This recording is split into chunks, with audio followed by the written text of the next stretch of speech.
नमस्कार दोस्तों, स्वागत है आपका आपके अपने YouTube channel the GK guardian में। जी हाँ दोस्तों, आज हम करने वाले हैं अपने इंडियन हिस्ट्री की क्लास में गुप्त साम्राज्य। दोस्तों, गुप्त साम्राज्य से संबंधित जितने भी राजा हुए, उनके साम्राज्य में क्या हुआ, सारा हम देखेंगे और लास्ट में हर बार की तरह लगाएंगे एक इंपॉर्टेंट क्वेश्चन आंसर का सेट। दोस्तों, आपको बता दिया जाएगा कि कम से कम 50 क्वेश्चन यहाँ से करेंगे हम। लास्ट में जितने भी इंपॉर्टेंट क्वेश्चन बनते हैं वो सारे करने वाले हैं। तो दोस्तों कहीं मत जाइएगा, देखते रहिए अपनी क्लास को। चलिए दोस्तों शुरू करते हैं। देखिए दोस्तों, यहां हम एक बार देख लेते हैं कि हम इस क्लास में कौन कौन से इंपॉर्टेंट टॉपिक करने वाले हैं। देखिए दोस्तों, ये जो आप देख पा रहे हैं, ये सभी राजा, जितने भी इंपॉर्टेंट राजा हैं, ठीक है, सभी को हम बारी बारी से कवर करेंगे। और उसके बाद में इनसे संबंधित जैसे गुप्त काल का प्रशासन हो गया, अर्थव्यवस्था, समाज एवं धर्म, कला, स्थापत्य और गुप्तकालीन साहित्य। ठीक है दोस्तों, तो ये सारे कवर करेंगे हम। चलिए दोस्तों आगे चलते हैं। देखिए दोस्तों, गुप्त साम्राज्य के बारे में ये जानकारी मिलती है कि जो गुप्त थे वो कुषाणों के सामंत थे। ठीक है, जो इनसे पहले जो हमने पढ़ा था पिछले क्लास में, कुषाण जो साम्राज्य था, ठीक है, तो ये जो गुप्त थे वो कुषाणों के दरबार में सामंत का कार्य करते थे। ठीक है, पहले राजा के बारे में अगर हम पढ़ें तो श्रीगुप्त, ठीक है, इसका शासनकाल माना जाता है 240 से 280 ईस्वी। ठीक है, यह गुप्त साम्राज्य का प्रथम शासक था। ठीक है, प्रभावती गुप्ता के पूना स्थित ताम्रपत्र अभिलेख में श्रीगुप्त का उल्लेख गुप्त वंश के आदि राज के रूप में किया गया है। ठीक है दोस्तों, ये इंपॉर्टेंट पॉइंट यहां पे बनता है। ठीक है, श्रीगुप्त को आदि राज कौन से अभिलेख में कहा गया है, ये क्वेश्चन बनता है यहां से। तो कौन से अभिलेख में कहा गया है? प्रभावती गुप्ता के पूना स्थित अभिलेख में। ठीक है दोस्तों, आगे चलते हैं। देखिए, जो श्रीगुप्त था दोस्तों, इसका गोत्र धारण है। ठीक है, ये एक बार एग्जाम में पूछा जा चुका है। और उपाधि कौन सी धारण की थी?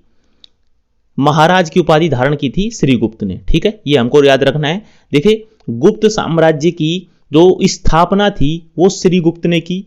ठीक है, और उसका गोत्र था धारण, और उपाधि उसने कौन सी प्राप्त की थी? महाराज की। ठीक है दोस्तों, ये हमको याद रखना है, महाराज की उपाधि श्रीगुप्त ने प्राप्त की थी। ठीक है, उसके बाद में चलते हैं घटोत्कच गुप्त। ठीक है, इसका शासनकाल 280 से 319 ईस्वी के मध्य में था। ठीक है, श्रीगुप्त के बाद में ये उसका उत्तराधिकारी बनता है, और इसी ने भी अपने पिता की तरह महाराज की उपाधि धारण की थी। ठीक है, इसके बारे में और कोई भी इंपॉर्टेंट पॉइंट हमको नहीं मिलता है। जैसे महाराज की उपाधि श्रीगुप्त ने धारण की, उसी तरह से घटोत्कच गुप्त ने भी महाराज की उपाधि धारण की थी। ठीक है दोस्तों, आगे चलते हैं। देखिए दोस्तों, अब एक इंपॉर्टेंट राजा आता है चंद्रगुप्त प्रथम। ठीक है, इसका शासनकाल 319 से 335 ईस्वी के मध्य माना जाता है। इसने जो उपाधि धारण की थी वो महाराजा धीराज की उपाधि है, और ये उपाधि इसलिए इंपॉर्टेंट हो जाती है। दोस्तों, एग्जाम में कई बार पूछा गया है कि महाराजा धीराज की उपाधि किसने धारण की थी? तो चंद्रगुप्त प्रथम ने धारण की थी। ठीक है दोस्तों, आगे चलते हैं। देखिए, इसके विवाह के बारे में हमको जानकारी मिलती है। इसने लिच्छवी राजकुमारी कुमार देवी से विवाह किया था। ठीक है, ये जो कुमार देवी है और ये इसका जो वंश है, ठीक है, ये लिच्छवी राजकुमारी है। ठीक है, लिच्छवी वंश की कन्या है। ठीक है, तो ये इंपॉर्टेंट हो जाता है हमारे लिए। ठीक है, कि लिच्छवी राजकुमारी से विवाह करने वाला गुप्त शासक कौन था? चंद्रगुप्त प्रथम था। ठीक है, और गुप्त वंश में अगर कोई राजा हुआ है जिसने सबसे पहले चांदी की मुद्राएं चलाई हैं, ठीक है, तो चंद्रगुप्त प्रथम ने चलाई है। ये भी याद रखिएगा, चंद्रगुप्त प्रथम ने चांदी की मुद्राएं चलाई है। ठीक है दोस्तों, ये सबसे इंपॉर्टेंट ये पॉइंट आता है, आप इसको स्टार मार्क कर लीजिए। ठीक है, जो गुप्त संवत था वो किसने चलाया था? तो गुप्त संवत सबसे पहले चंद्रगुप्त प्रथम ने चलाया था 319-320 ईस्वी में। ठीक है दोस्तों, ये लाइन इसके शासनकाल की सबसे इंपॉर्टेंट लाइन बनती है हमारे लिए।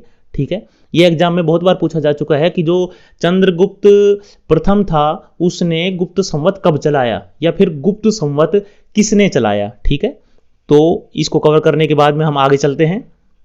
देखिए, अब समुद्रगुप्त, ठीक है, ये गुप्त वंश का बहुत इंपॉर्टेंट राजा है ये। ठीक ठीक है। 335 ईस्वी से 380 ईस्वी इसका शासनकाल माना गया है, ठीक है। देखिए जो समुद्रगुप्त ने जितनी भी अपने शासनकाल में जो विजय हुई ना, ठीक है, मतलब उसने जितने भी युद्ध लड़े और जितने युद्धों में उसने विजय प्राप्त की, ठीक है, उसका उल्लेख कहां पे मिलता है हमको?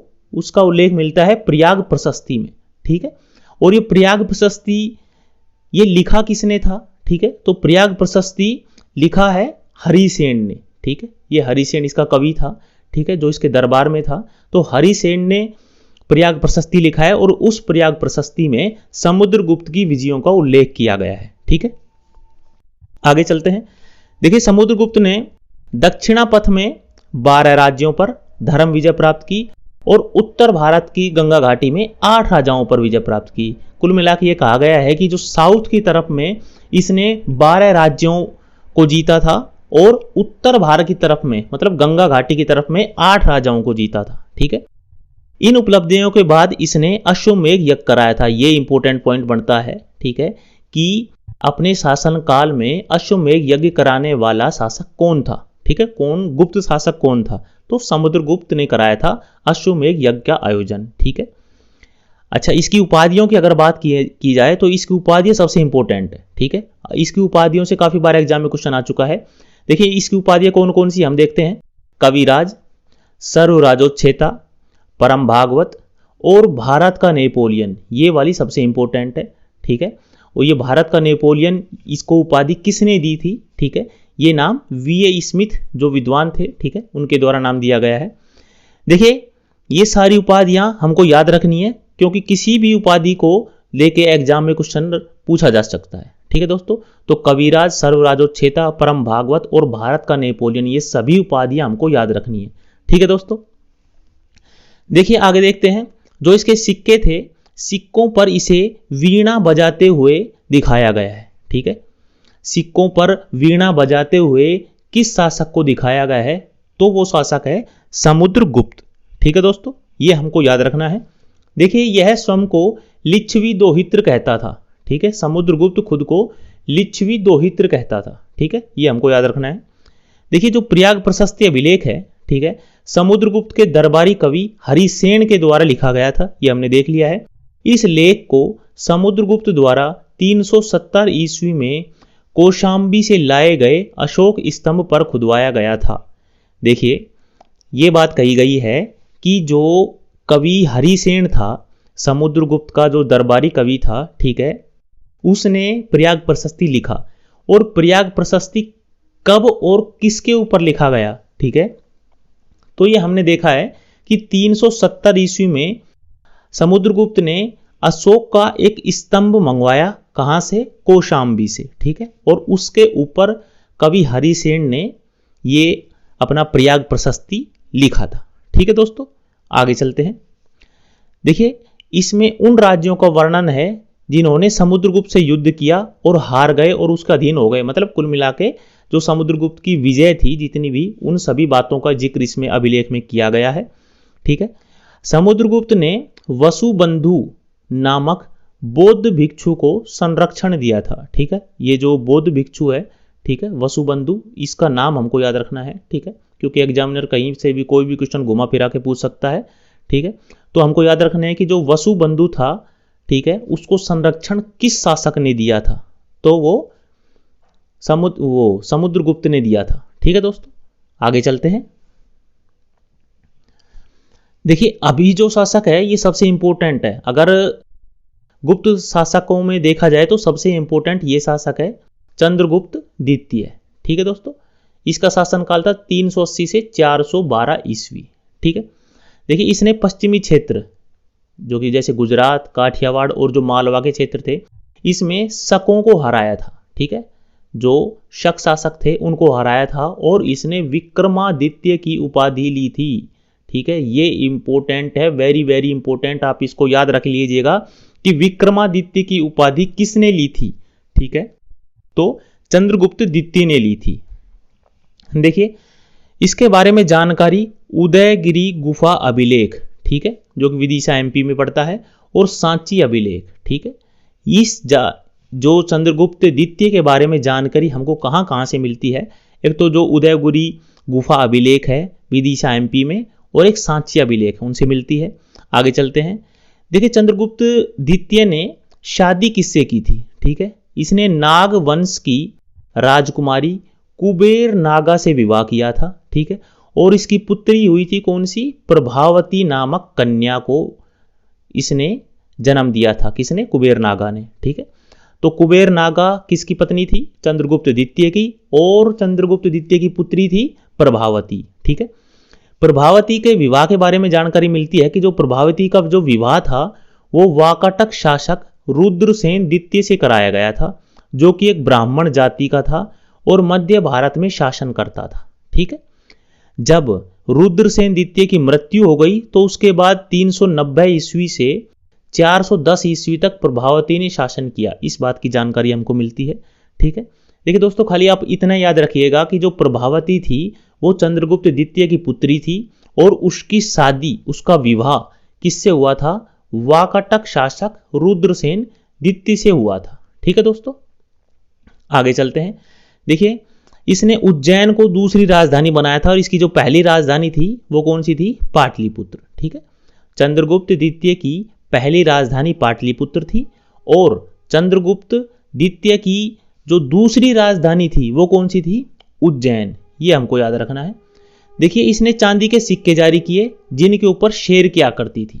ठीक है, सबसे पहले चांदी के सिक्के इसने जारी नहीं किए। ठीक है, इससे पहले चांदी के सिक्के जारी हो चुके थे, लेकिन इसने जो चांदी के सिक्के जारी किए उनके ऊपर शेर की आकृति उकेरी हुई थी। ठीक है, देखिए इनके सिक्कों के ऊपर देवश्री लिखा हुआ था, ये वेरी इंपॉर्टेंट बनता है। ठीक है, एग्जाम में 2 से 3 बार पूछा जा चुका है कि कौन से गुप्त शासक के सिक्कों के ऊपर देवश्री लिखा हुआ था। ठीक है, तो चंद्रगुप्त द्वितीय के।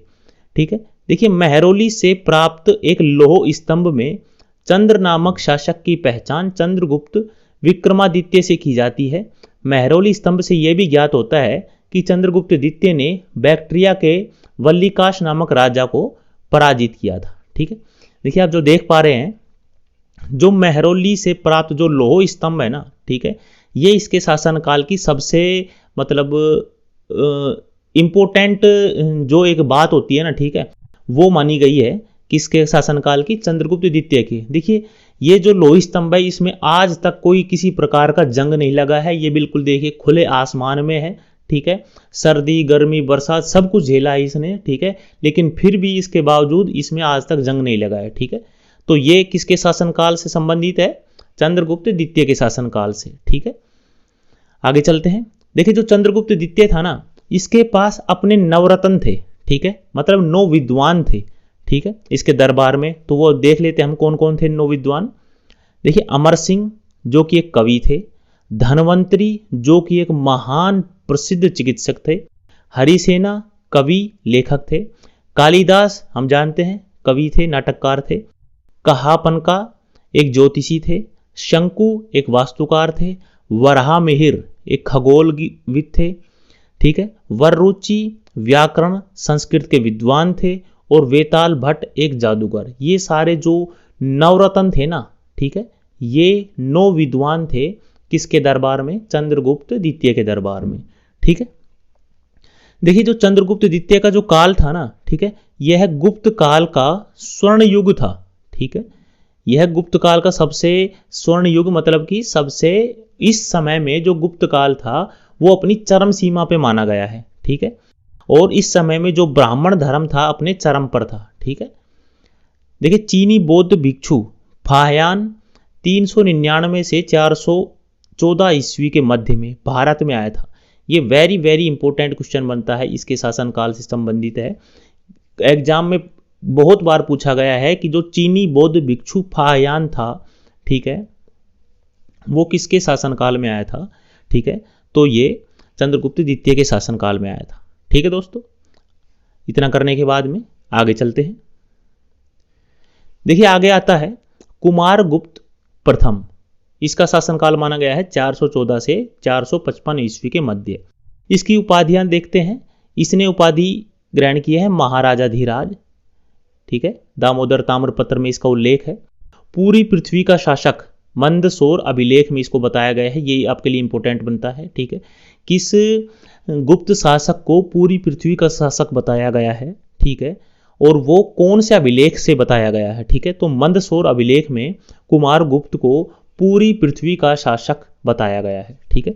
और इसके बारे में जानकारी कहाँ कहाँ से मिलती है, ये सबसे इंपॉर्टेंट है, जो बिलसड, ठीक है, जो बिलसड अभिलेख है, ठीक है, जो यूपी एटा से संबंधित है, ठीक है।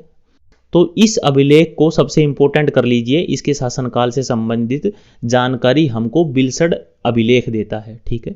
कुमारगुप्त से संबंधित जितनी भी जानकारियां हैं वो मैक्सिमम हमको कहाँ से मिलती है, बिलसड अभिलेख से, ठीक है। देखिए इसने अश्वमेध यज्ञ कराया, फिर अश्वमेध महेंद्र और महेंद्रादित्य, ये दो उपाधियां धारण की थी, ठीक है। देखिए अश्वमेध महेंद्र और महेंद्रादित्य, ठीक है, ये उपाधियां किसने धारण की थी, कुमारगुप्त प्रथम ने, ठीक है, ये हमको याद रखना है। सबसे इंपॉर्टेंट इसके शासनकाल में इसने जो कार्य किया था उनमें से एक है कि इसने नालंदा विश्वविद्यालय की स्थापना की थी, ठीक है। देखिए एग्जाम में काफी बार पूछा गया है कि जो नालंदा विश्वविद्यालय है, ठीक है, इसकी स्थापना किस गुप्त शासक ने की थी या किस शासक ने की थी। तो हमको याद रखना है कि कुमारगुप्त ने नालंदा विश्वविद्यालय की स्थापना की थी, ठीक है। देखिए जो कुमारगुप्त था वो शिव अनुयायी था, इसने कार्तिकेय प्रकार के मयूर आकृति के सिक्के चलाए थे। देखिए ये शिव भगवान का उपासक था, इसीलिए इसने जो शिव भगवान के पुत्र हैं श्री कार्तिकेय, ठीक है, उन्हीं जो उनका वाहन है मयूर जो हम जानते हैं, ठीक है, तो मयूर आकृति के इसने सिक्के चलाए थे। ये एक और इम्पोर्टेंट पॉइंट आता है इसके शासनकाल में कि जो यूनिवर्सिटी मतलब विश्वविद्यालय में समय माप हेतु जल घड़ी का प्रयोग किया था इसने। ये एग्जाम में काफी बार पूछा गया है कि किस शासक ने जल घड़ी का प्रयोग किया था विश्वविद्यालय में, ठीक है, तो कुमारगुप्त ने किया था, ठीक है। ये एक इंपॉर्टेंट पॉइंट लगा लीजिएगा आप, ठीक है। आगे चलते हैं। देखिए अगर किसी गुप्त शासक के समय में सबसे ज्यादा अभिलेख हमको प्राप्त हुए ना, ठीक है, तो कुमारगुप्त के समय से प्राप्त हुए हैं, ठीक है। मैक्सिमम गुप्त काल के अभिलेख इसी के शासनकाल के समय से मिले हैं, हमको 18 अभिलेख मिले हैं, ठीक है। और इसके समय में गुप्त काल की स्वर्ण मुद्राओं का सबसे बड़ा ढेर भी मिला है हमको। कहाँ से मिला है, जो बयाना जगह है भरतपुर राजस्थान में है, ठीक है, वहां से मिला है हमको। 623 मुद्राएं प्राप्त हुई है वहां से, ठीक है। गुप्त काल की सबसे ज्यादा मुद्राएं किसके शासनकाल से प्राप्त हुई है, तो कुमारगुप्त के शासनकाल से प्राप्त हुई है। और कहां से मिली है, बयाना भरतपुर से मिली है हमको। देखिए इसके अंतिम दिनों में इसके राज्य के ऊपर एक आक्रमण हुआ था पुष्यमित्र नाम की जाति का, ठीक है। लेकिन इस राजकुमार स्कंदगुप्त ने, ठीक है, जो इसके बाद में जो राजकुमार आएगा, उन्होंने आक्रमणकारियों को मार गिराने में सफलता प्राप्त की, ठीक है। और पुष्यमित्र जाति के अलावा एक और आक्रमण हुआ था, ठीक है। वो कौन सा आक्रमण था, जो हूण जाति थी, ठीक है, हूण जाति, उसका आक्रमण था, ठीक है, जो माना जाता है कि इसके जीवन के जो अंतिम वर्ष थे उस समय में हुआ होगा, ठीक है। हूणों ने गांधार देश पर कब्जा करके गंगा की ओर बढ़ना प्रारंभ कर दिया था, लेकिन जो स्कंदगुप्त था, ठीक है, उन्होंने उसे पीछे धकेल दिया, ठीक है। और इन आक्रमणों के बारे में जानकारी स्कंदगुप्त के भीतरी अभिलेख से मिलती है, ठीक है। देखिए जो स्कंदगुप्त शासक थे, ठीक है, जो हम पढ़ेंगे आगे, ठीक है, तो उसके बारे में बताया गया है कि जब कुमारगुप्त का शासन चल रहा था, ठीक है, कुमारगुप्त के शासन के जो अंतिम वर्ष थे वो चल रहे थे, तो उस समय में दो आक्रमण हुए थे। एक तो जो पुष्यमित्र नाम की जाति थी, ठीक है, पुष्यमित्र नाम की जाति का आक्रमण हुआ था, ठीक है।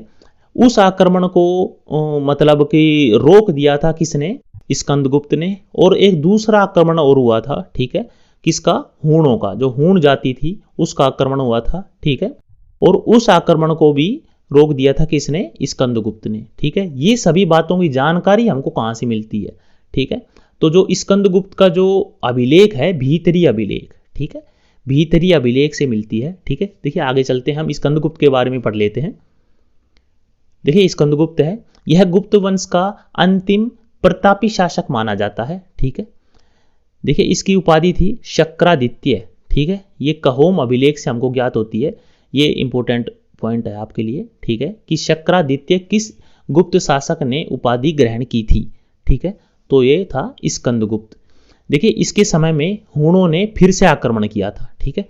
एक समय था कि जब कुमारगुप्त के समय में आक्रमण किया था तो इसने उनको रोक दिया था, और जब ये खुद राजा बना, ठीक है, तो उस समय में हूणों ने फिर से आक्रमण किया, ठीक है, और हिंदुकुश पर्वत को पार करके गांधार पर आक्रमण करके हूणों ने कुछ भाग जीत लिया था, ठीक है।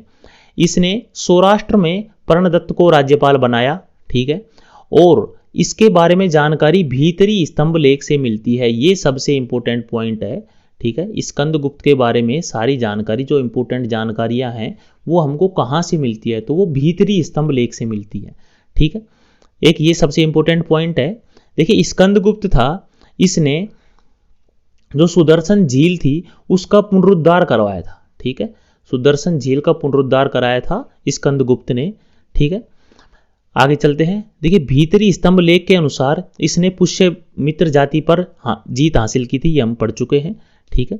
देखिए जो स्कंदगुप्त था ना, ठीक है, यहां तक जितने भी राज्य हुए वो सभी प्रतापी थे और मतलब बहादुर टाइप के राजा थे, ठीक है। लेकिन इसके बाद में जो भी राजा आते गए ना, ठीक है, उन्होंने गुप्त साम्राज्य को ठीक से मतलब वो संभाल नहीं पाए, और उसके बाद में जो गुप्त साम्राज्य का पतन होता चला गया, ठीक है, उसके बाद में गुप्त साम्राज्य का पतन होता चला गया। और पतन होने के जो प्रमुख कारण थे वो हम देख लेते हैं, ठीक है, कि किन वजह से गुप्त साम्राज्य का मतलब अंत हो गया, ठीक है। देखिए जमींदारों ने खुद का शासन स्थापित कर लिया था, ठीक है, जो मतलब राज्य में जमींदार थे, ठीक है, जिनके पास अपनी अपनी मतलब कुछ भूमि का टुकड़ा था, तो वो खुद उसके मालिक बन बैठे थे और उन्होंने खुद ने अपना शासन स्थापित कर लिया था। इससे राज्य में मतलब दरार पड़ गई थी, और जिससे कि राज्य की जो जनता थी उसमें मतलब एक तरह से फूट पड़ गई थी, ठीक है। उसके बाद में जो प्रशासनिक व्यवस्था थी वो विकेंद्रीकृत हो गई थी, ठीक है, और जो सेना थी वो सुव्यवस्थित नहीं थी, विदेशी व्यापार में गिरावट आ गई थी, और सबसे इंपॉर्टेंट है कि जो हूण जाति थी उसने बार बार आक्रमण किया था, ठीक है। हूणों के आक्रमण से ये ज़्यादा पतन हुआ था किसका, गुप्त साम्राज्य का, और अंत में चल के गुप्त साम्राज्य का अंत हो जाता है, ठीक है दोस्तों। फिर भी जो कुछ राजा बसते हैं, ठीक है, उनके बारे में हम थोड़ा थोड़ा पढ़ लेते हैं। यहां तक जो स्कंदगुप्त था ये अंतिम प्रतापी शासक माना जाता है। इसके बाद में भी कुछ राजा हुए हैं, उनके बारे में हम जान लेते हैं। देखिए राजा थे पुरुगुप्त, ठीक है, यह कुमारगुप्त प्रथम का पुत्र था और स्कंदगुप्त का सौतेला भाई था, ठीक है। कुमारगुप्त द्वितीय के बारे में जानकारी मिलती है कि सारनाथ लेख में भूमि रक्षति कुमारगुप्त लिखा गया है, ठीक है। देखिए आपको खाली इन दोनों के बारे में जानकारी मतलब आप याद मत रखिए, खाली इसको थोड़ा सा याद रखिए। जो बुद्धगुप्त है, ठीक है, इसकी जो उपाधि है ये कई बार एग्जाम में पूछी जा चुकी है, परम भट्टारक महाराजा धीराज, ठीक है। ये उपाधि की वजह से खाली आप बुद्धगुप्त का नाम याद रख लीजिएगा कि परम भट्टारक महाराजा धीराज की उपाधि किसने धारण की थी, बुद्धगुप्त ने धारण की थी, ठीक है। उसके बाद में शासक आता है नरसिंहगुप्त, ठीक है, जिसकी उपाधि थी बालादित्य। इसके बारे में कोई विशेष जानकारी प्राप्त नहीं होती है, ठीक है। देखिए भानुगुप्त ये एक इंपॉर्टेंट राजा होता है, ठीक है, इसके बारे में देखते हैं। देखिए ऐरण अभिलेख, इस अभिलेख से पता चलता है कि हूणों के विरुद्ध लड़ते हुए इसके मित्र गोपराज की मृत्यु हो गई तथा उसकी पत्नी अग्नि में सती हो गई थी, ठीक है। सती प्रथा का पहला अभिलेखीय साक्ष्य यही था। ये very very very important point आप लगा लीजिए। देखिए क्या बात कही गई है कि जो भानुगुप्त राजा था, ठीक है, क्योंकि हमने देखा है कि जो हूण जाति थी उसने काफी बार आक्रमण किया था गुप्त साम्राज्य के ऊपर, ठीक है। तो हूणों के विरुद्ध लड़ते हुए जो भानुगुप्त था उसका एक मित्र था गोपराज, ठीक है। तो गोपराज की मृत्यु हो गई थी उस युद्ध में, ठीक है, और जो गोपराज की पत्नी थी वो अग्नि में सती हो गई थी, मतलब गोपराज की चिता के साथ में खुद जीवित बैठ गई थी और चारों तरफ आग लगा ली थी, इसी को सती होना बोलते हैं, ठीक है। तो जो सती प्रथा का पहला अभिलेखीय साक्ष्य था ना, वो हमको यहीं से मिलता है, कहां से, ऐरण अभिलेख से, ठीक है। ये वेरी वेरी इंपॉर्टेंट है और एग्जाम में बहुत बार पूछा गया है कि सती प्रथा का पहला अभिलेखीय साक्ष्य हमको कहां से मिलता है, तो ऐरण अभिलेख से मिलता है। और ऐरण अभिलेख किस राजा से संबंधित है, तो वो राजा है भानुगुप्त, ठीक है दोस्तों, इसको याद रखना है। आगे चलते हैं। देखिए विष्णुगुप्त था 540 से 550 ईस्वी के मध्य इसने शासन किया और यह अंतिम गुप्त शासक माना गया है। ठीक है, अंतिम गुप्त शासक किसे माना गया है? विष्णुगुप्त को। ठीक है दोस्तों, आगे चलते हैं। देखिए, गुप्त काल के प्रशासन के बारे में अगर हम पढ़ें तो राजा के पास में मंत्री परिषद थी। ठीक है, मतलब राजा हर कार्य में सलाह मशवरे के लिए उसने मंत्रियों की एक परिषद बना रखी थी। ठीक है, देखिए प्रांत को भुक्ति कहा जाता था। ठीक है, और जो प्रांत के जो छोटे खंड थे, जैसे कि हम जिले जिनको बोल सकते हैं, ठीक है, उनको विषय कहा गया है। ठीक है, ये प्रशासन की इकाइयां थी। ठीक है, और उनकी अध्यक्षता कौन करते थे? देखिए, जो प्रांत थे, ठीक है, जिसको भुक्ति कहा गया है, तो भुक्ति का प्रशासक था ऊपरीक। ठीक है, और उसी तरह से विषय का प्रशासक था विषयपति। हमने अलग अलग कलर इसीलिए दिए इनमें, ठीक है, ताकि आप अच्छे से याद कर सकें। ठीक है, देखिए प्रांत जिसको भुक्ति बोला गया है उसका प्रशासक था ऊपरीक और विषय का प्रशासक था विषयपति। ठीक है, देखिए विषय जो हो गया, जैसे हमने आपको बताया, आप ये समझ सकते हैं कि प्रांत मतलब कि एक हो गया स्टेट, राज्य। ठीक है, भुक्ति हो गया मतलब वही राज्य। ठीक है, तो ऊपरीक आप मान सकते हैं सीएम को। ठीक है, उसी तरह से प्रांत में जो जिला हो गया, ठीक है, तो जिले का अधिकारी आप मान सकते हैं जैसे विषयपति को, और जैसे जो विषय था मतलब जो जिला है वो आगे जाके टूट जाता है किसमें? तहसीलों में। ठीक है, तो तहसीलों को कहा गया है विधि। ठीक है, और गांव में बटा गया था। ठीक है, जिले को मतलब विषय को किस किस में बांट दिया था? विधि में और गांव में। ठीक है, ये आपको थोड़ा याद रखना है। ठीक है, क्योंकि एग्जाम में पूछा जा चुका है 2-3 बार कि गुप्त काल के प्रशासन में, ठीक है, विषय का जो भी अध्यक्ष था, ठीक है, या उसका जो शासन करता था विषय के ऊपर कौन था? ठीक है, तो विषय का विषयपति था और भुक्ति का ऊपरीक था। ठीक है, अभी कुछ अधिकारी और उनसे संबंधित हम विभाग देख लेते हैं। ठीक है दोस्तों, देखिए जो महादंड नायक कौन कहलाता था? जो न्यायाधीश होता था उसको महादंड नायक कहते थे। महाप्रतिहार किसको कहते थे? जो राजकाज की देख रेख और सुरक्षा करता था। ठीक है, दंडपाशिक जो पुलिस का सर्वोच्च अधिकारी होता था। ठीक है, पुलिस के सबसे बड़े अधिकारी को क्या कहते थे? दंडपाशिक। नरापति कहते थे जो पैदल सेना होती थी, उन पैदल सेनाओं को जो प्रमुख होता था उसको नरापति। पीलुपति कहते थे हाथियों के प्रमुख को। महासंद्री विग्राहक युद्ध और शांति का प्रमुख। ठीक है, और रणभंडागारिक सेना की आवश्यकताओं की पूर्ति करने वाला। ठीक है, ये कुछ नाम है। ठीक है दोस्तों, क्योंकि एग्जाम में 1-2 बार पूछे जा चुके हैं। ठीक है, इनके वैसे चांसेस कम है, फिर भी आप कोई रिस्क मत लीजिए। ठीक है, ये जितने भी हैं हमने आपके लिए बेस्ट नोट्स तैयार किए हैं, इसलिए आप इनको अच्छे से 1-2 बार रिवाइज करेंगे तो आपके लिए अच्छे से समझ में आ जाएगा। ठीक है, तो आप इनको याद रख सकते हैं। ठीक है दोस्तों, क्योंकि एग्जाम में पता नहीं कब कौन सा क्वेश्चन एग्जामिनर के द्वारा पूछा जाए, तो आप अपनी तैयारी 100% रखिए। इसीलिए हमने कोई भी पॉइंट को छोटा सा भी मिस नहीं किया है। ठीक है, क्योंकि क्या पता एग्जामिनर यहीं से एक क्वेश्चन उठा के दे दे कि महासंधि विग्राहक, ठीक है, किसे कहा जाता था? ठीक है, तो युद्ध और शांति का जो प्रमुख था उसे कहा जाता था। ठीक है दोस्तों, 1-2 बार आप इसको जैसे रिवाइज करेंगे तो आपको अच्छे से याद हो जाएगा। ठीक है, आगे चलते हैं। देखिए, गुप्त काल की अर्थव्यवस्था के बारे में जानकारी दें तो जो राज्य था वो कितना टैक्स लेता था? 1/6 भाग तक। ठीक है, 1/6 भाग टैक्स लेता था। देखिए, स्थायी जो किसान थे, ठीक है, देखिए 2 प्रकार के किसान थे, एक स्थायी किसान थे और एक अस्थायी किसान थे। जो स्थायी किसान थे उनसे कौन सा कर लिया जाता था? उद्रग, और अस्थायी किसानों से ऊपरी कर। ठीक है, उद्रग कर कौन देते थे? स्थायी किसान, और ऊपरी कर अस्थायी किसान। ठीक है, देखिए गुप्त काल में सोने के सिक्कों को क्या कहा गया है? दिनार कहा गया है। ये वेरी वेरी इंपॉर्टेंट है। ठीक है, आप इसको स्टार लगा लीजिए। एग्जाम में काफी बार पूछा गया है कि सोने के सिक्कों को गुप्त काल में क्या कहा जाता था? तो दिनार कहा जाता था। ठीक है, देखिए भूमि प्रतिष्ठा का प्रतीक बन गई, इसलिए भूमि का जो स्वामित्व रखने वाले जो वर्ग थे वो ज्यादा प्रभावशाली हो गए थे। ठीक है, और भूमि का स्वामित्व कौन कौन से वर्ग रखते थे? जैसे महत्तर, ग्रामिका और कुटुंबका।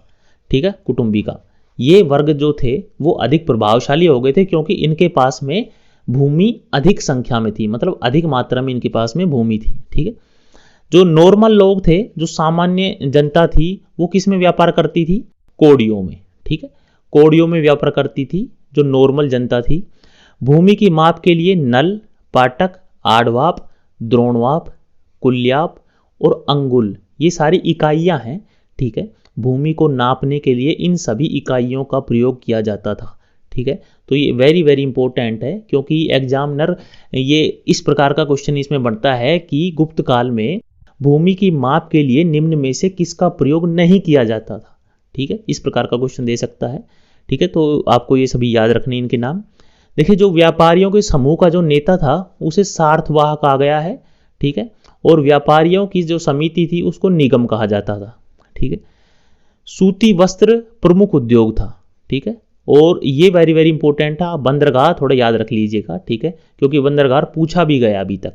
ठीक है, कौन कौन से जो प्रमुख बंदरगाह थे वो हम बता रहे हैं। एक तो ताम्रलिप्ति, भड़ोच और कल्याण, ये प्रमुख व्यापार के बंदरगाह थे। ठीक है, देखिए ध्रुवाधिकरण से क्या समझते हैं हम? ध्रुवाधिकरण, जो भूमि का जो टैक्स वसूल करने वाला अधिकारी था उसको ध्रुवाधिकरण कहा गया है। महाक्षप पटलिक, आय व्यय और लेखा जोखा करने वाले अधिकारी को कहा गया है। शोल्किक कहा गया है सीमा शुल्क और भू टैक्स वाले अधिकारी को। और न्यायाधिकरण, भूमि संबंधी विवाद निपटाने वाला अधिकारी। ठीक है, इसमें आप खाली इसको अगर याद रखें तो ठीक रहेगा। ठीक है, क्योंकि यही एक बार एग्जाम में पूछा गया है, शोल्किक। ठीक है, बाकी सारे याद रखेंगे तो वेरी वेरी गुड है। ठीक है, देख लीजिए दोस्तों, इन चारों को आपको याद रखना है। अगर फिर भी नहीं तो इस एक को तो पक्का याद रखना है क्योंकि ये एक बार एग्जाम में पूछा गया है। ठीक है दोस्तों, आपके लिए देखिए दोस्तों, हमने जो भी इंपॉर्टेंट पॉइंट होते हैं ना, ठीक है, उसको अलग से हाईलाइट करके दिखाया गया है ताकि आप सीधा उनको अच्छे से याद कर सको। ठीक है दोस्तों, आगे चलते हैं। देखिए, गुप्त काल में समाज और धर्म के बारे में पढ़ते हैं। जो समाज था वो सामंतवादी हो गया था और सामंतवादी प्रमुखों को अनुदान में भूमि दी जाती थी राजा के द्वारा। जो सामंतवादी व्यक्ति थे, ठीक है, जो उनके प्रमुख होता था, उनको अनुदान में भूमि मिलती थी। महिलाओं और शूद्रों की स्थिति में सुधार आया था। ठीक है, भानुगुप्त के ऐरण अभिलेख से सती प्रथा, बाल विवाह के पहले अभिलेख साक्ष्य मिले हम। ठीक है, हमको सती प्रथा और बाल विवाह, ये वेरी वेरी इंपॉर्टेंट है आपके लिए। ठीक है, क्योंकि एग्जाम ने काफ़ी बार पूछा गया है कि जो सती प्रथा और बाल विवाह के जो पहले साक्ष्य मिले हैं अभिलेख के रूप में, ठीक है, वो कहाँ से मिले हैं हमको? भानुगुप्त के ऐरण अभिलेख से। ठीक है दोस्तों, देखिए चंडाल के बारे में बताया गया है। ये जो चारों वर्णों में सबसे निम्न व्यक्ति था कौन? ठीक है, चंडाल, और ये गांव के बाहर में रहता था। ठीक है, इस समय में शैव वैष्णव मंदिरों का निर्माण हुआ था। शैव और वैष्णव मंदिरों का निर्माण हुआ था। ठीक है दोस्तों, ये आपके लिए वेरी वेरी इंपॉर्टेंट है। ठीक है, ये सभी आपको 100% याद करने हैं। ठीक है, क्योंकि हर बार एग्जाम में एक दो क्वेश्चन यहाँ से आ जाते हैं। देखिए, जो कुछ दर्शन दिखाए गए हैं और वो दर्शन किन के द्वारा प्रतिपादित किए गए हैं वो हमको याद रखना है। देखिए, सांख्य किसके द्वारा दिया गया है? कपिल मुनि के द्वारा। न्याय अक्षपाद गौतम के द्वारा। वैशेषिक कणाद के द्वारा। पूर्व मीमांसा जैमिनी और वेदांत शंकराचार्य। ठीक है दोस्तों, इन सभी को आपको याद रखना है। ठीक है, देखिए छोटी सी ट्रिक हम आपको बता सकते हैं इसके लिए। देखिए विशेष से आप ले लीजिएगा विशेष कण। ठीक है, विशेष क्या होता है? विशेष कण होता है। ठीक है, और जो गौतम थे, ठीक है, गौतम ऋषि मान लीजिए। ठीक है, गौतम क्या करते थे? न्याय करते थे। ठीक है, देखिए न्याय कौन करते थे? गौतम न्याय करते थे। विशेष कण था। ठीक है, और वेदों का अंत किसने किया था? ठीक है, ये एक तरह से हम याद करने की ट्रिक समझ सकते हैं। वेदों का अंत किसने किया था? शंकराचार्य ने। ठीक है, शंकराचार्य ने क्या किया था? वेदों का अंत किया था। ठीक है, तो इस तरह से हम देख सकते हैं। ठीक है, कि विशेष कण था। ठीक है, न्याय करेगा हमारा गौतम ऋषि और वेदों का अंत कौन करेगा? शंकराचार्य करेगा वेदों का अंत। ठीक है, इस तरह से कुछ याद कर सकते हैं हम अपनी अपनी ट्रिक बना के इस तरह से कुछ भी याद कर सकते हैं हम। ठीक है दोस्तों, आगे चलते हैं। देखिए जो अजंता गुफा की दीवारों पर चित्र हैं, ठीक है, गुप्त काल के, ठीक है, और कौन कौन सी गुफा नंबर हैं वो हमको याद रखनी है, 16, 17 और 19। ठीक है, इसका निर्माण गुप्त काल के द्वारा किया गया था अजंता गुफाओं में। ठीक है, जो चित्र है वहां पे, ठीक है, कौन कौन सी गुफा से मिले हैं हमको, 16, 17 और 19। ठीक है, ये 16, 17, 19 किससे संबंधित है, गुप्त काल से संबंधित है, आपको ये याद रखना है। ठीक है, इस तरह से याद रखिएगा कि जो अजंता गुफाएं हैं उनमें जो गुफा नंबर 16, 17 और 19 है, इनका निर्माण कब किया गया था, गुप्त काल के समय में किया गया था, इतना याद रखिएगा। ठीक है, विभिन्न पत्थर मूर्तियों के साक्ष्य मिले हैं, मूर्ति कला को बढ़ावा दिया गया था, विभिन्न स्थानों से शिव, विष्णु और बुद्ध की पत्थर की मूर्तियां प्राप्त हुई है। ठीक है, जैसे दशावतार मंदिर ललितपुर यूपी से, भीतरगांव मंदिर जो कि ईंटों का बना हुआ है कानपुर यूपी से, पार्वती मंदिर नचना कुठार एमपी से, विष्णु मंदिर और जबलपुर एमपी से। अतः हम कह सकते हैं कि मंदिर निर्माण को इस समय में बढ़ावा दिया गया था। देखिए दोस्तों, इन सभी में से किसी को भी याद रखने की जरूरत नहीं है। ठीक है, आप खाली इतना याद रखिए कि खाली मंदिर निर्माण को उस समय में बढ़ावा दिया गया था, ये वेरी इंपॉर्टेंट है। ठीक है, ये जो अजंता गुफा के बारे में हमने पढ़ा है 16, 17, 19, इसको याद रखिएगा क्योंकि यहाँ से एग्जाम में क्वेश्चन पूछा गया है।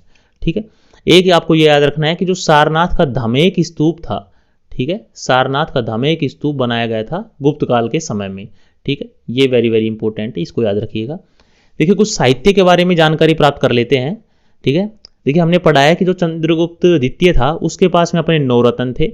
ठीक है, सभी के नाम हमने पढ़े थे। ठीक है, इस काल में धर्मशास्त्र, नारद स्मृति, विष्णु स्मृति, बृहस्पति स्मृति, रामायण और महाभारत के कुछ भाग और भाषा के 12 नाटक लिखे गए थे। ठीक है, इन सभी का नाम आपको याद रखना है। ठीक, धर्मशास्त्र, नारद स्मृति, विष्णु स्मृति, बृहस्पति स्मृति और रामायण महाभारत के कुछ पार्ट।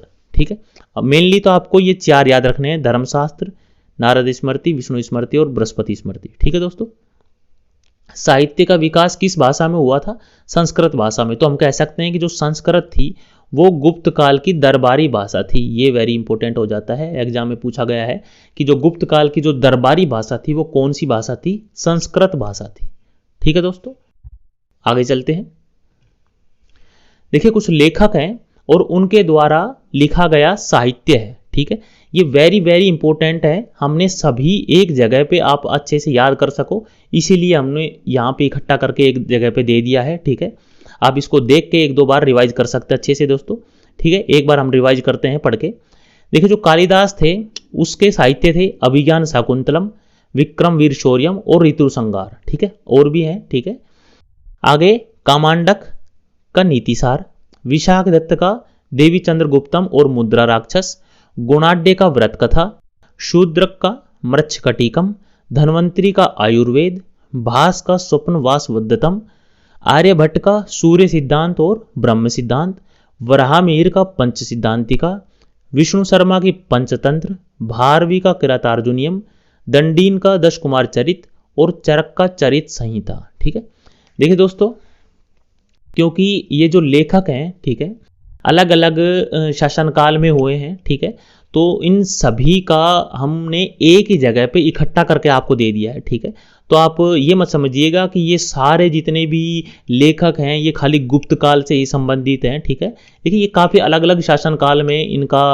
मतलब प्रभाव रहा है। ठीक है, कोई लेखक किसके शासनकाल में हुआ है तो कोई अलग लेखक किसी दूसरे के शासनकाल में, लेकिन याद करने के उद्देश्य से हमने इन सभी को एक जगह पे थोड़ा इकट्ठा करके दे दिया है। ठीक है, ताकि इसके साथ साथ में आप इन सभी को भी याद कर सको। ठीक है, क्योंकि कई बार एग्जाम में सीधा क्वेश्चन दे देता है कि जैसे कि जो 10 कुमार चरित है, ठीक है, इसके लेखक कौन है। ठीक है, और हमको फिर ऐसे एक एक लेखक अगर अलग अलग शासनकाल में देखेंगे तो हमको ठीक से थोड़ा याद नहीं हो पाता, इसलिए हमने आपकी सहूलियत के लिए यहाँ पे सभी लेखकों को और उनके जो मुख्य साहित्य थे उनको एक जगह पे दे दिया है ताकि आप अच्छे से याद कर सको। ठीक है दोस्तों, तो यहाँ पे इतना करने के बाद में हमने जो गुप्त साम्राज्य था, ठीक है, उसको सभी इंपॉर्टेंट जो भी हमारे अच्छी क्वालिटी के जो हमने नोट्स अभी तक पढ़े हैं सारे कंप्लीट कर लिए हैं। ठीक है दोस्तों, उसके बाद में हम उससे संबंधित जितने भी इंपॉर्टेंट क्वेश्चन आंसर हैं वो सभी इंपॉर्टेंट क्वेश्चन आंसर लगाएंगे। और आप ये विश्वास रखिए कि इसके अलावा क्वेश्चन आपको कहीं से भी नहीं पूछा जाएगा, ये हमारी गारंटी है। ठीक है दोस्तों, तो चलिए बिना टाइम को वेस्ट किए हुए पहले क्वेश्चन से चलते हैं। देखिए, गुप्त वंश का संस्थापक कौन था? ठीक है, तो ऑप्शन देखते हैं, घटोत्कच, चंद्रगुप्त प्रथम, श्रीगुप्त या चंद्रगुप्त विक्रमादित्य। ठीक है, तो हमने पढ़ा था दोस्तों, गुप्त वंश की स्थापना किसने की थी? श्रीगुप्त ने। ऑप्शन नंबर सी ठीक हो जाएगा। ठीक है दोस्तों, आगे चलते हैं। देखिए, गुप्त किसके सामंत थे? ठीक है, मौर्यों के, कुषाण के या सातवाहनों के? ठीक है, या इनमें से कोई नहीं? तो देखिए दोस्तों, हमने पढ़ा था कि जो गुप्त थे वो कुषाणों के सामंत थे, तो ऑप्शन नंबर बी ठीक हो जाएगा। ठीक है, आगे चलते हैं। क्वेश्चन नंबर 3 है, गुप्त वंश के किस शासक ने सर्वप्रथम महाराजाधिराज की उपाधि धारण की थी? ठीक है, तो किसने की थी? ऑप्शन नंबर सी ठीक हो जाएगा, चंद्रगुप्त प्रथम ने। हमने पढ़ा था कि जो चंद्रगुप्त प्रथम थे उसने ही सबसे पहले महाराधिराज की उपाधि धारण की थी। आगे चलते हैं। देखिए, क्वेश्चन नंबर 4 है दोस्तों, सूची 1 को सूची 2 से सुमेलित करना है। ठीक है, तो हम सुमेलित करेंगे। देखिए, सूची 1 में दिया गया है जितने भी अभिलेख हैं वो, और सूची 2 में कुछ शासकों के नाम दिए गए हैं दोस्तों। ठीक है, तो हम देखते हैं। देखिए, प्रयाग या इलाहाबाद प्रशस्ति अभिलेख, ठीक है, इसकी रचना किसने की थी? देखिए, आप बताइए, बिलसड़ स्तंभ लेख की, भीतरी स्तंभ लेख की और मंदसौर अभिलेख। ठीक है दोस्तों, तो देखिए दोस्तों, प्रयाग या इलाहाबाद प्रशस्ति अभिलेख की रचना की थी समुद्रगुप्त ने। बिलसड़ स्तंभ लेख की थी, हमने पढ़ा था बिलसड़ किससे संबंधित है? कुमारगुप्त से। इसी तरह से भीतरी स्तंभ लेख स्कंदगुप्त से, और जो मंदसौर लेख है वो बंधुवर्मन से संबंधित, आपको याद रखना है। ठीक है, तो इस तरह से 1 2 3 4। ठीक है, तो क्वेश्चन नंबर 4 का ऑप्शन हो जाएगा ए, 1 2 3 4। ठीक है, ए ठीक हो जाएगा। आगे चलते हैं। देखिए, गुप्त शासकों की दरबारी भाषा थी, ये हमने पढ़ा था अभी, गुप्त शासकों की दरबारी भाषा संस्कृत थी। ठीक है, तो क्वेश्चन नंबर 5 का आंसर डी ठीक हो जाएगा। आगे चलते हैं। इतिहासकार वी.ए. स्मिथ ने किसे भारत का नेपोलियन कहा है? ये वेरी वेरी इंपॉर्टेंट क्वेश्चन है। भारत का नेपोलियन किसे कहा है? तो समुद्रगुप्त को कहा है। ऑप्शन नंबर डी ठीक हो जाएगा दोस्तों। ठीक है, आगे चलते हैं दोस्तों। क्वेश्चन नंबर 7 है, गुप्त शासक के दौरान ऐसा कौन व्यक्ति था जो महान खगोल विज्ञानी और महान गणितज्ञ दोनों था? ठीक है, तो देखिए, भानुगुप्त, बाणभट्ट, आर्यभट्ट या वाराहमिहिर, आपको इन चारों में से बताना है कि महान खगोल विज्ञानी और महान गणितज्ञ कौन था। देखिए दोस्तों, हम जानते हैं जो आर्यभट्ट थे वो महान खगोल विज्ञानी और महान गणितज्ञ दोनों थे, तो ऑप्शन नंबर सी ठीक हो जाएगा। क्वेश्चन नंबर 8 देखते हैं दोस्तों, गुप्त वंश का कौन सा शासक था जिसने हूणों को भारत पर आक्रमण करने से रोका था? ठीक है, तो हमने पढ़ा था कि जो स्कंदगुप्त था, ठीक है, उसने हूणों को भारत में आक्रमण से रोका था। ऑप्शन नंबर बी ठीक हो जाएगा। क्वेश्चन नंबर 9 है, कुछ विद्वानों के अनुसार जो कवि कालिदास थे वो किसके दरबारी कवि थे? ठीक है, तो हमने पढ़ा था कि जो कालिदास थे वो चंद्रगुप्त द्वितीय या विक्रमादित्य के दरबारी कवि थे, तो ऑप्शन नंबर बी ठीक हो जाएगा। आगे चलते हैं। क्वेश्चन नंबर 10 है, ऐरन अभिलेख का संबंध किससे है? ठीक है, तो हमने पढ़ा था ऐरन अभिलेख का संबंध है भानुगुप्त से। ऑप्शन नंबर ए ठीक हो जाएगा। क्वेश्चन नंबर 11 है, फाहियान किसके शासनकाल में भारत आया था? ठीक है, तो फाहियान चंद्रगुप्त द्वितीय के शासनकाल में भारत आया था। ऑप्शन नंबर सी ठीक हो जाएगा। आगे चलते हैं। क्वेश्चन नंबर 12 है, भारतीय संस्कृति का स्वर्ण युग, ठीक है, किस काल को कहा गया है? ठीक है, तो दोस्तों, जो अपना गुप्त काल है इसी को भारत की संस्कृति का स्वर्ण युग कहा गया है। ठीक है, तो ऑप्शन नंबर ए ठीक हो जाएगा। आगे चलते हैं। क्वेश्चन नंबर 13 है, जो फाहियान था वो कहाँ का निवासी था? ठीक है, तो हम जानते हैं जो फाहियान था वो चीनी नागरिक था। ठीक है, वो चीन का निवासी था। क्वेश्चन नंबर 14 है, किस गुप्त शासक को कविराज कहा गया है? ठीक है, ये दोस्तों हमने पढ़ा था, किस गुप्त शासक को कविराज कहा गया है? ऑप्शन देखते हैं, श्रीगुप्त, चंद्रगुप्त, स्कंदगुप्त या समुद्रगुप्त। ठीक है, तो हमने पढ़ा था जो समुद्रगुप्त था उसी को कविराज कहा गया है। ऑप्शन नंबर डी ठीक हो जाएगा। क्वेश्चन नंबर 15 है, स्कंदगुप्त को कौन से अभिलेख में शकोप्रम कहा गया है? शक्रोप्रम, स्कंदगुप्त को किस अभिलेख में कहा गया है? ठीक है, तो ये कहोम स्तंभ लेख में कहा गया है। ऑप्शन नंबर ए ठीक हो जाएगा। ठीक है, आगे चलते हैं। क्वेश्चन नंबर 16 है, श्रीलंका के राजा मेघवर्मन ने कौन से स्थान पर बुद्ध का मंदिर बनवाने के लिए समुद्रगुप्त से अनुमति मांगी थी? देखिए दोस्तों, ये एग्जाम में एक बार क्वेश्चन आया गया है कि जो श्रीलंका का एक राजा था मेघवर्मन, उसने बुद्ध का मंदिर बनवाने के लिए समुद्रगुप्त से अनुमति मांगी थी। ठीक है, तो उसने बुद्ध का मंदिर कहाँ बनवाने के लिए अनुमति मांगी थी? तो इसका सही आंसर हो जाएगा बोध गया। ठीक है, देखिए बोध गया वैसे भी बुद्ध से संबंधित है। ठीक है, तो आप आसानी से याद रख सकते हैं। ऑप्शन नंबर बी ठीक हो जाएगा। क्वेश्चन नंबर 17 है, चंद्रगुप्त द्वितीय ने विक्रमादित्य की उपाधि कब धारण की? ठीक है, तो हम जानते हैं कि जब उसने हूणों को परास्त किया था। ठीक है, तो उसने विक्रमादित्य की उपाधि धारण की थी। ऑप्शन नंबर बी ठीक हो जाएगा। ठीक है, देखिए क्वेश्चन नंबर 17 का, देखिए दोस्तों ये थोड़ा करेक्ट कर लीजिएगा आप इसको। हूणों को नहीं, उसने शकों को हराया था। ठीक है, हूणों को नहीं हराया था उसने। देखिए हूणों को स्कंदगुप्त ने हराया था। ठीक है, चंद्रगुप्त द्वितीय ने शकों को हराया था। ठीक है, ऑप्शन नंबर ए ठीक हो जाएगा। करेक्शन कर लीजिए थोड़ा। ऑप्शन नंबर ए, चंद्रगुप्त द्वितीय ने शकों को हराया था। ठीक है दोस्तों, आगे चलते हैं। देखो क्वेश्चन नंबर 18 है, महरौली स्थित जो लौह स्तंभ है उसका निर्माण किस सदी में हुआ था? ठीक है, तो हम जानते हैं उसका निर्माण 4वीं सदी में किया गया था। ठीक है, ऑप्शन नंबर बी ठीक हो जाएगा। आगे चलते हैं। देखिए क्वेश्चन नंबर 19 है दोस्तों, गुप्त काल की जो शासन प्रणाली थी वो किस प्रकार की थी? राजतंत्रात्मक, गणतंत्रात्मक, लोकतंत्रात्मक या इनमें से कोई नहीं? ठीक है दोस्तों, तो दोस्तों हम जानते हैं कि जो राजा की मतलब तरह उसमें शासन चलता था, जो राजा का शासन था तो राजतंत्रात्मक शासन प्रणाली थी। ऑप्शन नंबर ए ठीक हो जाएगा। ठीक है, क्वेश्चन नंबर 20 है, अजंता की कौन सी गुफाओं का निर्माण गुप्त काल में किया गया था? देखिए दोस्तों हमने पढ़ा था कि जो गुफा नंबर 16, 17 और 19 थी, ठीक है, उसका निर्माण गुप्त काल में किया गया था। तो ऑप्शन नंबर बी ठीक हो जाएगा। ठीक है दोस्तों, क्वेश्चन नंबर 21 देखते हैं, अमरकोश के लेखक अमर सिंह किस शासक के साथ जुड़े हुए थे? देखिए दोस्तों हमने पढ़ा था जो नौरत्न थे, ठीक है, वो नौरत्न चंद्रगुप्त द्वितीय के थे और उसमें से एक था अमरकोश। ठीक है, ऑप्शन नंबर डी ठीक हो जाएगा। आगे चलते हैं। क्वेश्चन नंबर 22 है दोस्तों, गुप्त संवत 319-20 ईस्वी को प्रारंभ करने का श्रेय किसे दिया जाता है? तो गुप्त संवत को किसने शुरू किया था? तो देख दोस्तों हमने पढ़ा था कि जो चंद्रगुप्त प्रथम था उसी ने गुप्त संवत शुरू किया था। तो ऑप्शन नंबर बी ठीक हो जाएगा।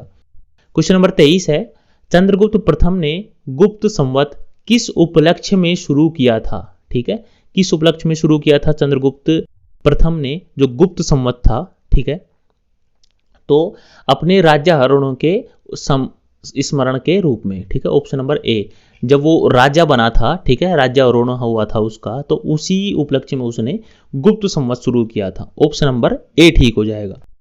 क्वेश्चन नंबर 24 है, प्रयाग प्रशस्ति अभिलेख का जो लेखक था हरिसेन, वो कौन से शासक का दरबारी कवि था? ठीक है, तो हमने कई बार पढ़ा है कि जो समुद्रगुप्त था उसका दरबारी कवि था हरिसेन, जिसने प्रयाग प्रशस्ति लिखा है। ठीक है दोस्तों, आगे चलते हैं। देखिए क्वेश्चन नंबर 25 देखते हैं, गुप्त काल की जो सोने की मुद्रा थी, ठीक है, उसको क्या कहा जाता था? ठीक है, दिनार, कारसापण, निष्क या कांकणी? ठीक है, तो ऑप्शन नंबर ए ठीक हो जाएगा, दिनार कहा जाता था। ठीक है, हमने पढ़ा था कि जो गुप्त काल की जो सोने की मुद्राएं थी उसको दिनार कहा जाता था।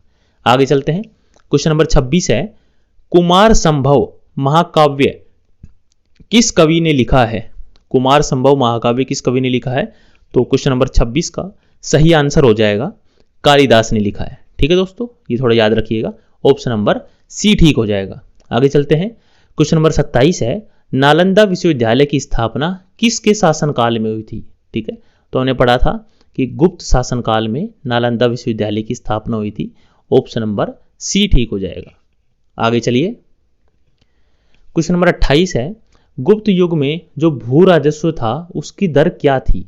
ठीक है, तो हमने पढ़ा था कि 1/6 था। ठीक है, जो भू राजस्व की दर थी 1/6।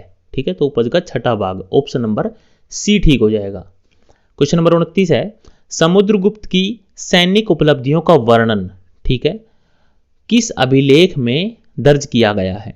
ठीक है, तो क्वेश्चन नंबर 29 का सही हो जाएगा जो प्रयाग अभिलेख है, ठीक है, जो प्रयाग प्रशस्ति है, ठीक है, उसी में उसकी युद्ध विजयों का, उसकी सैनिक उपलब्धियों का वर्णन किया गया है। ठीक है, ऑप्शन नंबर सी ठीक हो जाएगा।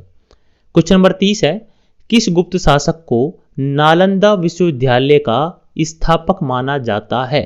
ठीक है, देखिए नालंदा जो विश्वविद्यालय है, नालंदा, उसकी स्थापना किस गुप्त शासक ने अपने समय काल में की थी? तो कुमार गुप्त ने की थी, ये हमने पढ़ा था। ऑप्शन नंबर ए ठीक हो जाएगा। आगे चलते हैं, क्वेश्चन नंबर 31 देखते हैं, कौन सा राजवंश हूणों के आक्रमण से सबसे ज्यादा विचलित हुआ था? ठीक है, तो दोस्तों हमने अब ये पढ़ा था कि जो गुप्त जो राजवंश था उसी के समय में सबसे ज्यादा आक्रमण हुआ था हूणों का, और वो उसके पतन का मतलब कारण भी बना था। ठीक है, तो क्वेश्चन नंबर 31 का आंसर ऑप्शन नंबर सी ठीक हो जाएगा। ठीक है, गुप्त। आगे चलते हैं, क्वेश्चन नंबर 32 है, निम्न में से कौन सा नाटक कालिदास ने नहीं लिखा है? देखिए, मालविकाग्निमित्र लिखा है, विक्रमोर्वशीयम लिखा है, अभिज्ञान शाकुंतलम भी लिखा है, लेकिन जानकी हरण नहीं लिखा है। तो ऑप्शन नंबर डी ठीक हो जाएगा। आगे चलते हैं, गुप्त वंश ने किस अवधि में शासन किया था? देखिए, गुप्त वंश का जो शासन काल है वो कौन सा ऑप्शन ठीक रहेगा, ये पूछा गया है। ठीक है, तो ऑप्शन देख लेते हैं। ऑप्शन नंबर ए है 319 से 500 ईस्वी, ऑप्शन बी है 240 से 550 ईस्वी, ऑप्शन सी है 240 से 320 ईस्वी, या फिर ऑप्शन डी है 320 से 5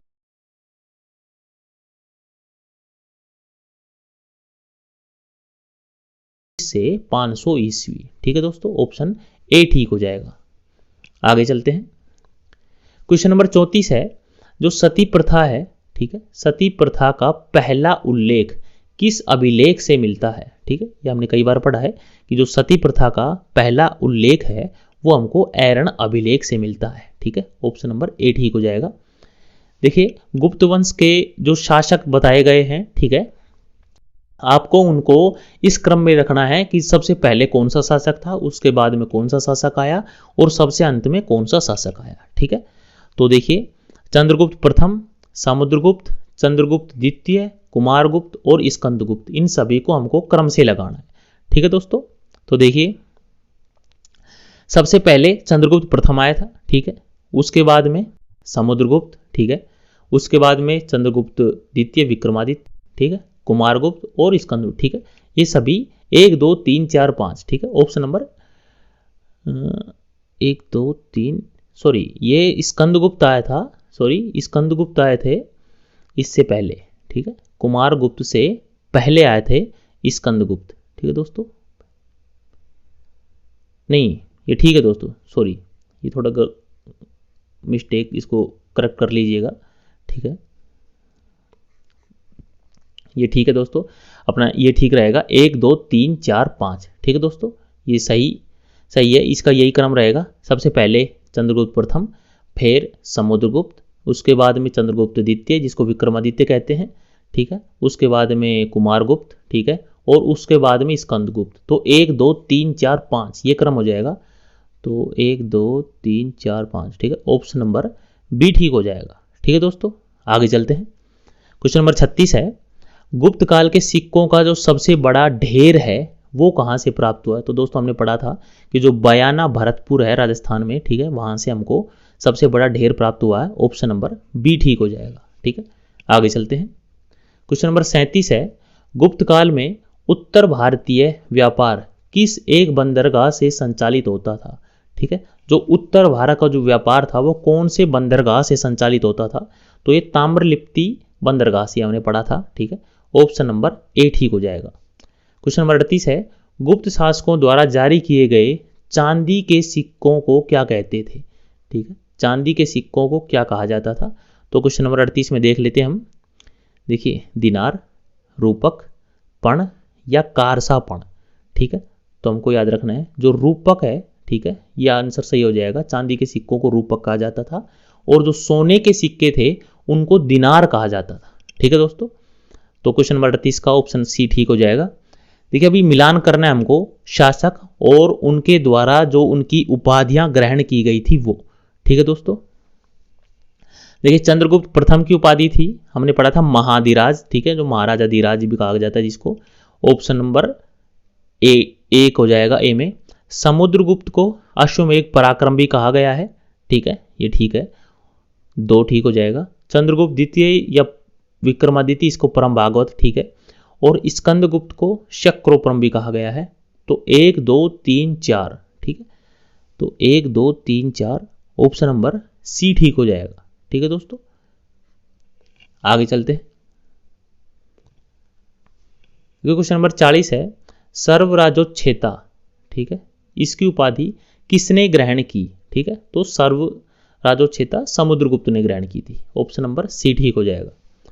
क्वेश्चन नंबर 41 है, इलाहाबाद स्तंभ शिलालेख किसने बनवाया था? ठीक है, जो इलाहाबाद का स्तंभ शिलालेख था वो किसने बनवाया था? तो हरिसेन ने बनवाया था। ठीक है, ये हमको थोड़ा याद रखना है दोस्तों। ठीक है, हरिसेन ने बनवाया था कौन सा? इलाहाबाद का स्तंभ शिलालेख। आगे चलते हैं। निम्नलिखित में से किनके सिक्के संगीत के प्रति उनका प्रेम दर्शाते हैं? ठीक है, तो हमने पढ़ा था कि जो वीणा बजाते हुए भी सिक्के मिले हैं गुप्त काल के हमको। ठीक है, तो इससे हमको पता चलता है कि संगीत के प्रति गुप्त काल के शासकों का कुछ लगाव या प्रेम रहा है। ठीक है, तो क्वेश्चन नंबर 42 का ऑप्शन नंबर बी ठीक हो जाएगा। आगे चलते हैं। क्वेश्चन नंबर 43 है, वराहमिहिर कौन था? ठीक है, वराहमिहिर के बारे में जानकारी मिलती है कि वो खगोल विज्ञानी थे। ठीक है, नवरत्नों में से एक थे, जो चंद्रगुप्त विक्रमादित्य के नवरत्नों में से एक थे वराहमिहिर। ठीक है, आगे चलते हैं। क्वेश्चन नंबर 44 देखते हैं कि शून्यवाद के सिद्धांत को किसने प्रतिपादित किया? ठीक है, शून्यवाद का सिद्धांत किसने दिया था? ठीक है, तो देखते हैं, नागार्जुन ने दिया था शून्यवाद का सिद्धांत। ठीक है, इसको थोड़ा याद रखिएगा दोस्तों, शून्यवाद का सिद्धांत दिया था नागार्जुन ने। ठीक है, देखिए लिच्छवी दोहित्र किसे कहा गया है? ठीक है, ये हमने पढ़ा था कि जो समुद्रगुप्त था वो अपने आप को लिच्छवी दोहित्र कहता था। तो ऑप्शन नंबर सी ठीक हो जाएगा। आगे चलते हैं। क्वेश्चन नंबर 46 है दोस्तों, गुप्त वंश का अंतिम शासक किसे माना गया है? ठीक है, अंतिम शासक कौन था गुप्त वंश का? तो विष्णुगुप्त को गुप्त वंश का अंतिम शासक माना गया है। ऑप्शन नंबर डी ठीक हो जाएगा। क्वेश्चन नंबर 47 है, उस राज्य का नाम बताइए जो चंद्रगुप्त प्रथम को लिच्छवियों से दहेज में मिला था। ठीक है, देखिए चंद्रगुप्त प्रथम ने जो लिच्छवी राजकुमारी थी उससे विवाह किया था, तो उसको दहेज में कौन सा राज्य मिला था ये हमको बताना है। तो देखिए पाटलिपुत्र मिला था उसको दहेज में। ऑप्शन नंबर डी ठीक हो जाएगा। ठीक है, ये थोड़ा याद रखना हमको। क्वेश्चन नंबर 48 है, गुप्त काल में सोने के सिक्कों को क्या कहा जाता था? ठीक है, तो सोने के सिक्कों को क्या कहा जाता था? दिनार कहा जाता था। क्वेश्चन नंबर 48 का ऑप्शन नंबर सी ठीक हो जाएगा। ठीक है दोस्तों, आगे चलते हैं। क्वेश्चन नंबर 49 है दोस्तों, समुद्रगुप्त ने दक्षिणा पथ में, ठीक है, मतलब साउथ की तरफ में कितने राज्यों पर धर्म विजय प्राप्त की थी? तो 12 राज्यों पर। ठीक है, ऑप्शन सी ठीक हो जाएगा। क्वेश्चन नंबर 50 है, वसुबंधु नामक बौद्ध भिक्षु को किसने संरक्षण दिया? तो हमने पढ़ा था कि समुद्रगुप्त ने वसुबंधु को संरक्षण दिया था। ठीक है, तो दोस्तों यहाँ पे हमने जो सबसे इंपॉर्टेंट 50 क्वेश्चन थे ना, और जो सबसे अभी तक में पूछे गए हैं, ठीक है, काफ़ी सारे एग्जाम मिले, और इनके अलावा आपको कोई भी क्वेश्चन कहीं से करने की जरूरत नहीं है। ठीक है, आपकी जो तैयारी है वो 100% 100% पूरी हो चुकी है, जो गुप्त काल से संबंधित है। ठीक है, आपने 100% हमने साथ में मिलकर अच्छे से जो नोट्स थे पहले वो उनकी अच्छे से स्टडी की है, और उनके बाद में जितने भी क्वेश्चन बन सकते हैं वो सभी हमने बारी बारी से करे हैं।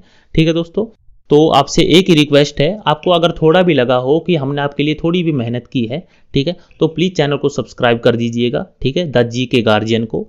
ठीक है, और अपना सपोर्ट इसी तरह दिखाइएगा दोस्तों। हम देखिए आपको बता दे रहे हैं, जो अपनी अगली आने वाली क्लास है, ठीक है, वो हम पढ़ेंगे वर्धन वंश से संबंधित। ठीक है, जो वर्धन वंश था वो पूरा हर्षवर्धन का जो मतलब पूरा वंश था वो हम पढ़ेंगे अच्छे से। अपनी जो अगली क्लास आएगी, क्लास नंबर जो 13 रहेगी।